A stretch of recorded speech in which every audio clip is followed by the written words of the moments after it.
What's up everyone, it's Dakota and welcome back to another Pioneer video. And just like last week, we looked at the modern metagame as a whole and kind of going over the problem that the format is currently having. And while I think the Pioneer format is maybe a little bit more diverse, like in the top end. If we look at modern, we have Rakdos being like a 21% like metagame share versus, the next most played deck, which is at like 12.5 to like 11.5. So, I mean, you have like almost a 10% difference in the number one and number two deck, at least in the most played. And Pioneer, the top looks pretty diverse, all things considered, until you realize that it's honestly not really. So we're going to be taking a look at Pioneer, some thoughts on the format, kind of why everything is shaking out the way that it is, and a call to action, something to kind of fix the format in general. So, of course, before we get too deep into it, if you're not already subscribed to the channel and you want to see more content like this and modern content as well, please consider subscribing, ring the notification bell so you know when those videos get posted. On top of that, there is a link in the description down below to the Discord server. Feel free to go over there and join, talk about Magic, and I usually tend to post links to recently uploaded videos and stuff too as well.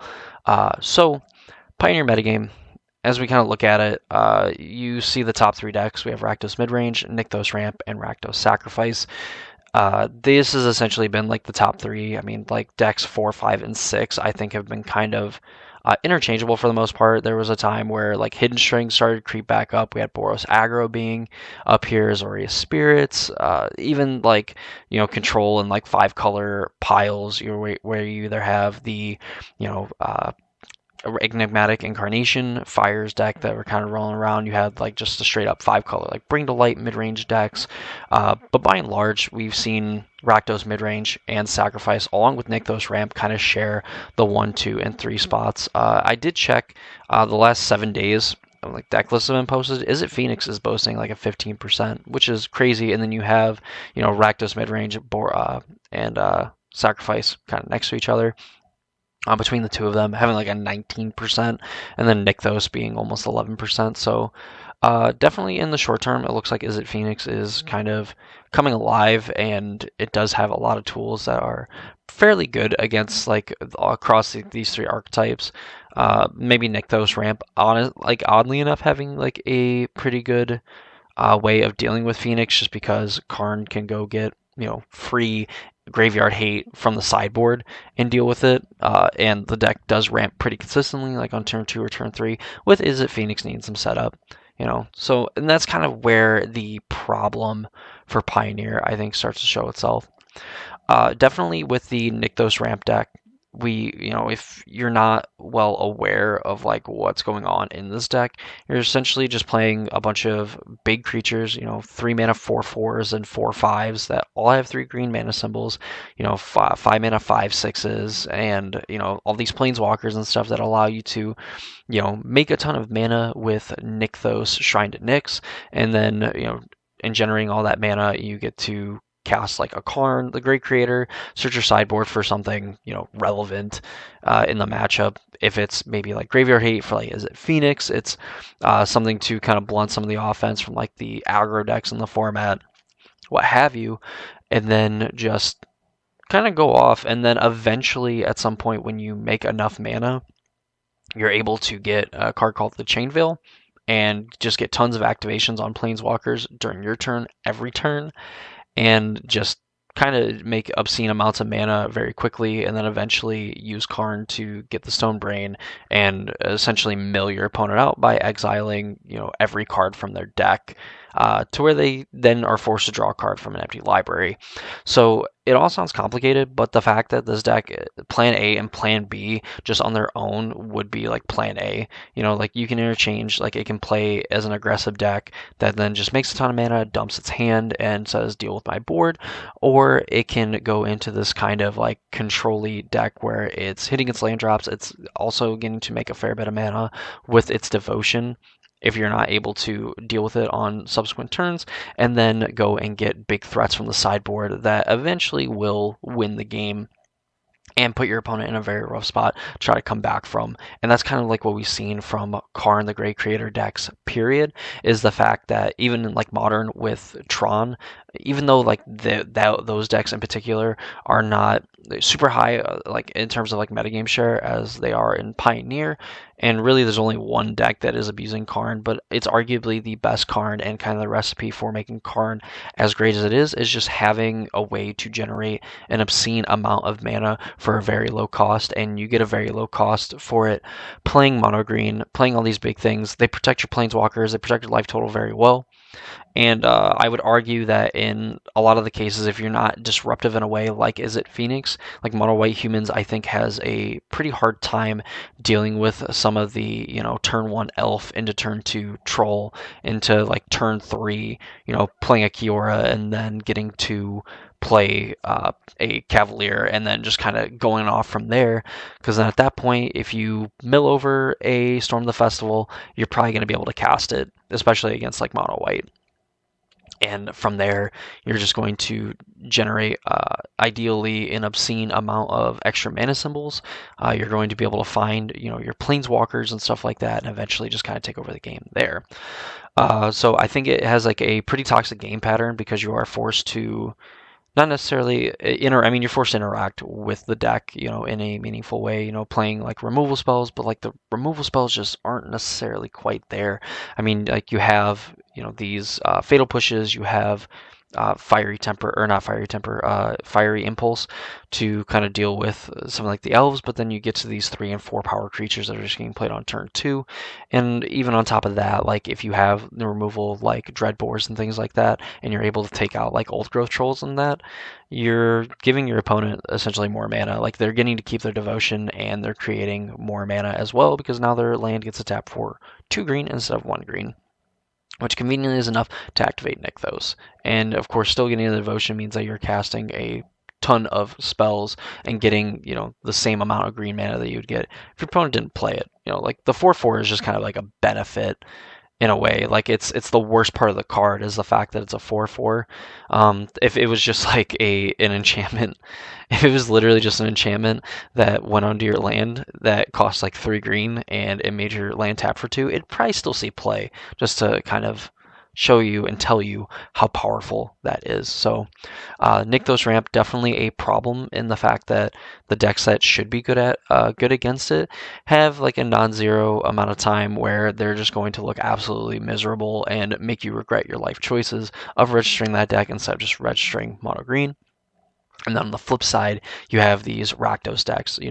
Midrange and Sacrifice are 2 different. They have inherently different game plans, but in the same vein, like a lot of like the key cards are the same. I mean, you have the Fable of the Mirrorbreaker, which gives you some late game punch for some of your like other Sacrifice cards. I believe between like Rakdos, Sacrifice, and Midrange, you are playing like Bloodtithe Harvester, which allows you to stockpile blood tokens to either, when you copy these Bloodtithe Harvesters, you're going to be able to take out bigger and bigger creatures.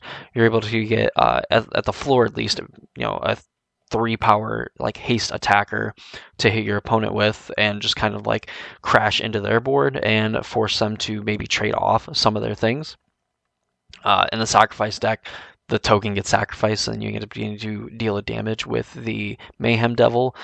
You also have like this interaction with like the graveyard and everything, where like you get to loop, Cat with Cauldron Familiar with the Witch's Oven, to then just rack up sacrifices, so your Mayhem Devils get better. Copying Mayhem Devils with the Flip Fable, the Mirrorbreaker, and getting to play Thoughtseize as well, it being like enough disruption to kind of set up like your own combo, but then also be oddly aggressive enough to where you can kind of get in the red zone and put pressure on your opponent, causing them to stumble for even just a turn. Rakdos midrange, kind of in the same vein, where it gets to play some a little bit better creatures, I think, on like the high end. I think the floor and ceiling, or like the floor is definitely a lot higher than it is on the Rakdos cards. 'Cause like Mayhem Devil just by itself isn't anything, but playing, a Graveyard Trespasser, and then maybe it's flipping into, the other side where you're just going to eat 2 cards a turn and you're draining your opponent, you're hitting for 4, and then you have this threat that needs to not only have a removal spell pointed at it, but then also discarding a card to actually deal with it. you know, is a lot for, a lot of decks. Getting Bone Crusher Giant is like a way to play some removal for some cards, like the elves in Nykthos or some of the smaller creatures in like the Sacrifice deck, being able to stop damage from being prevented. So like even in mono white where they attack into your board and they plan on braving the elements or something to that nature, even the protection spell that gives your things hexproof and protection, damage can't be dealt by red or black sources, can then make those sources take damage from red and black permanents. And like if both boards are empty, it kind of favors the mid-range deck because then the mono white humans deck is stuck rebuilding turn by turn, while the Rakdos mid-range deck just needs, a Shieldred in play, or even just playing another Bone Crusher Giant, playing a Graveyard Trespasser against those creature decks, and just getting to put pressure on their life total while also bolstering your own life total is, an invaluable resource. And what we kind of see from both ends of like the Rakdos spectrum is just kind of like the style of Rakdos deck that you want to play. I mean, mid-range, if you definitely want to be more towards like the controlling side of things, you play Rakdos. And if you want to be a little bit more aggressive, you play Sacrifice. And the difference being that like in a way these decks can also kind of go back. So I mean they're both mid-range decks in a way. Just the mid-range deck plays a little bit better creatures on like the top end than the Rakdos Sacrifice deck does, but both of them getting to sort of kind of play in their own way. Just one deck is just a little bit worse to graveyard hate than the other one. And even then, like Rakdos Sacrifice, like while it helps having access to the graveyard, it really doesn't need it because it just plays so many other copies of other cards that it just, again, makes your opponent stumble for long enough. You're able to copy Mayhem Devils, you're able to copy Blood Tithe Harvesters. Even like Cauldron Familiars aren't necessarily like the worst thing because you get to drain them. You get to drain them for 1 point, you get to gain a life, maybe even get in for one. So if it's just like 1 mana tapping a creature, deal 2 to your opponent, and you gain a life, that's still fine. Like that's like towards like the floor that we're looking at for crazy cards like that. And of course, well, it's a card that I have dumped on a lot. In the past, like recently, Kroxa looks like an even more kind of enticing, like top end finisher as well. Simply for the fact that, in those late game situations, your opponent is going to have to hold a card to discard to the Kroxa if it is not going to deal with the Kroxa. And if they're not playing spells, it's very hard for them to get back in the game as well, especially, again, pressuring the life total, maybe pressuring like what planeswalkers they could have in play that could eventually get them out of the situation that they're in. It can just cause tons and tons of problems for your opponent. So those are essentially, those are the top 3 decks of the format. That is essentially what we're looking at. We're looking at Rakdos midrange and Rakdos, like just Rakdos in general, between both decks is almost 22%, with Nykthos being 11.5%. Doing some like rough math, I think that's probably about almost a third, if not a third, of like the metagame. And a third of the matches that you're going to play is just going to be against these decks. And, while I wouldn't say that was necessarily an issue if we had just a little bit more diversity and the decks weren't miserable to play against. I mean, it's miserable playing against like mono green, and even when you play mono green, because it seems like when you play it and you cast Storm the Festival, you're hitting like a forest and an elf, and the rest of the cards miss. You just hit the other 3 Storm the Festivals in that pile, or you just end up flooding out pretty heavily, and like your opponent, that's kind of the way that you beat Nykthos, is that if they get unlucky, and their deck is built so that they don't get unlucky like that often. So a lot of the time you are playing against some really good draws where they curve, their 1 mana elf into a 3-drop and then going into a 5-drop, and then from there just getting to go off and potentially go infinite on turn 4. Again with some pretty decent luck, but nonetheless like still very much doable and happens a lot more often than it should.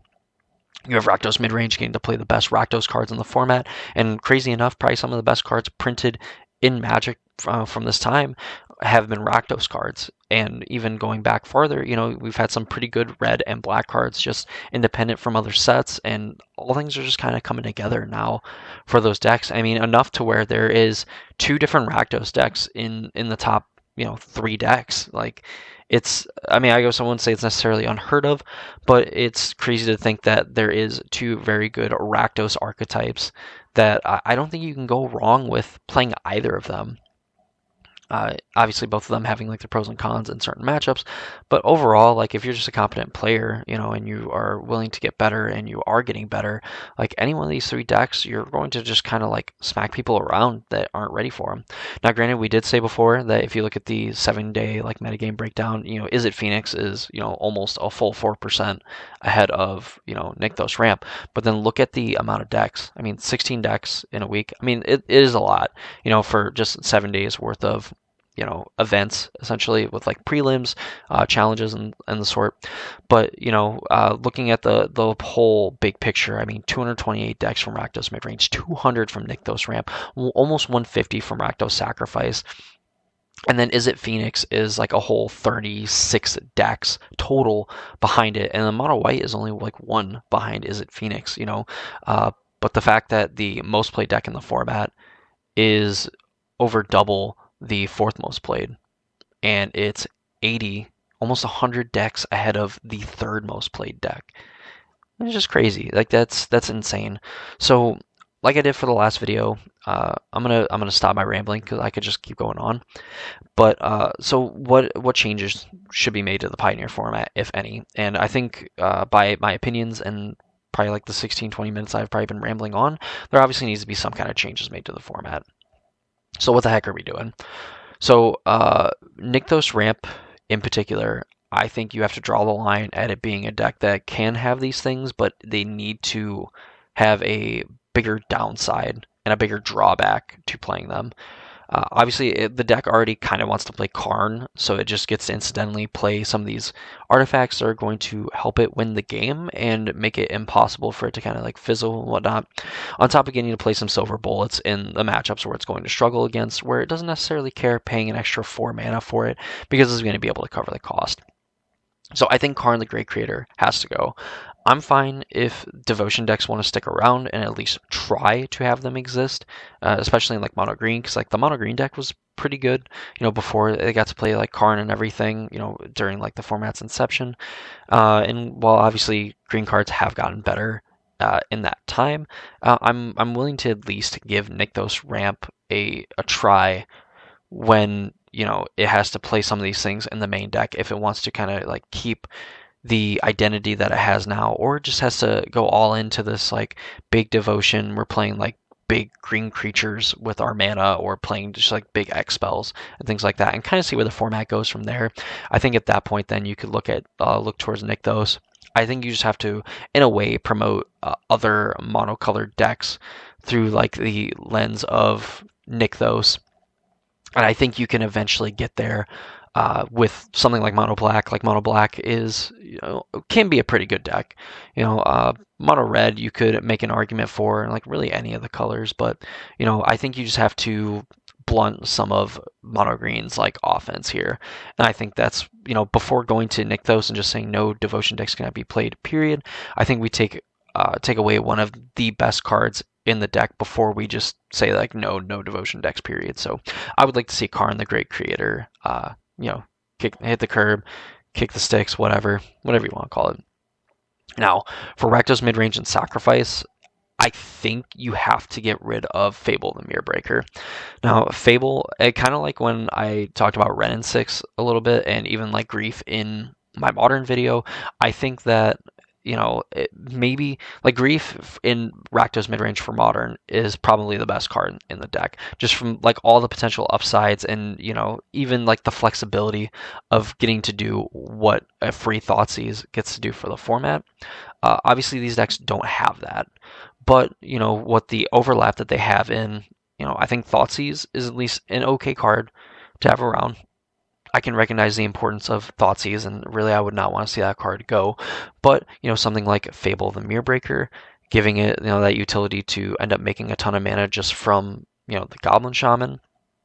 It gives your opponent like something to point the removal spells to, kind of ends the debate of do you kill the dork or do you kill the threat?